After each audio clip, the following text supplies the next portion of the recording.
बिस्मिल्लाहिर्रहमानिर्रहीम। अस्सलामुअलैकुम दोस्तों। हज़रत लूत अलैहिस्सलाम जिस कौम की तरफ भेजे गए वो बहुत खुशहाल थी। उनकी बस्तियां बहुत आबाद थी, लेकिन ये कौम बुराई में डूबी हुई थी। लोग खुदा को छोड़कर बूतों को पूजते थे, बटमारी करते, और सबसे बड़ी बुराई इनके यहाँ ये थी कि वह औरतों को छोड़कर लड़कों के साथ हम बिस्तरी करते थे। कहा जाता है इस बदफैली का बानी शैतान था। जब उसने चाहा कि कौम में ये बुराई फैले तो उसने एक अजीब तरकीब से काम लिया। इब्लिस एक खूबसूरत लड़के की शक्ल में एक बाग में आता और हमेशा उसके फल फूलों को नुकसान पहुंचाता। बाग का मालिक उसे पकड़ने की कोशिश करता, लेकिन वो भागकर बाग से निकल जाता।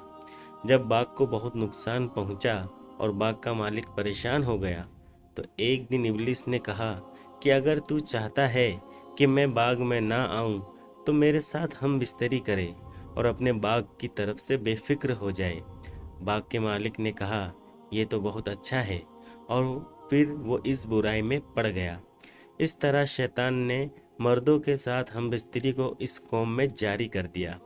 खुदा की तरफ से हिदायत के लिए हज़रत लूत अलैहिस्सलाम ने लोगों को इस फेले बद से रोका और उनको हर तरह से समझाया और खुदा का खौफ दिलाया, और कहा कि अगर तुम बुराई से बाज नहीं आते तो खुदा का अजाब तुम्हें धर लेगा।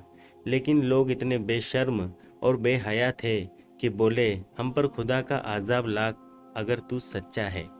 हज़रत लूत फिर भी उनको समझाते रहे और उनको खुदा की तरफ दावत देते रहे।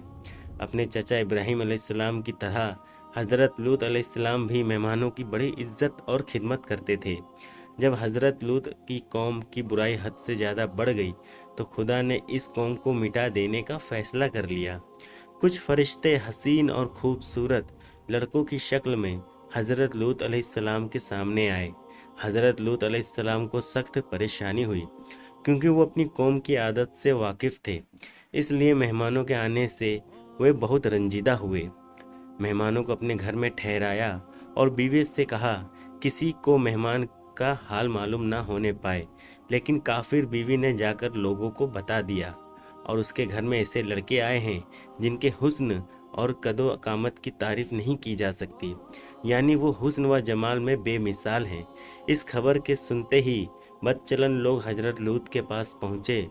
हजरत लूत ने कहा मुझे क्यों मेहमानों के सामने फजीहत करते हो? बुराई से बाज रहो। अगर चाहो तो बेटियों को अपने निकाह में ले जाओ, लेकिन मेरे मेहमानों को मत सताओ। काफिरों ने कहा तेरी बेटियों से हमें कोई मतलब नहीं है लूत, जो हमारा इरादा है उसको तू खूब जानता है। फरिश्तों ने जब देखा कि हज़रत लूत बहुत परेशान हैं तो खामोशी से उनसे कहा आप बेखौफ रहिए, हम खुदा के फरिश्ते हैं, ये लोग कुछ भी नुकसान नहीं पहुंचा सकते। हज़रत जिब्रील अलैहिस्सलाम ने दरवाजे से निकलकर अपने परों की हवा लोगों की आंखों में लगाई। वे अंधे होकर गिरते पड़ते घरों को भागे। हज़रत लूत को हुक्म हुआ कि वे बस्ती छोड़ दे और पीछे पलटकर ना देखे। हज़रत लूत अलैहिस्सलाम को अल्लाह ताला ने अजाब से बचा लिया। हज़रत लूत की बीवी और काफिर कौम तबाह और बर्बाद हो गई। खुदा ने बस्ती को तल पलट कर दिया। इस कौम पर खुदा ने पत्थरों की बारिश की और पूरी कौम को पत्थर का बना दिया। हज़रत लूत अलैहिस्सलाम अपने चाचा हज़रत इब्राहिम अलैहिस्सलाम के पास चले गए। रबीउल अव्वल की 10वीं तारीख को उनका इंतकाल हुआ। तो दोस्तों कमेंट में एक बार अल्लाहु अकबर ज़रूर लिखें। मिलते हैं अगले वीडियो में, तब तक के लिए अल्लाह हाफिज़।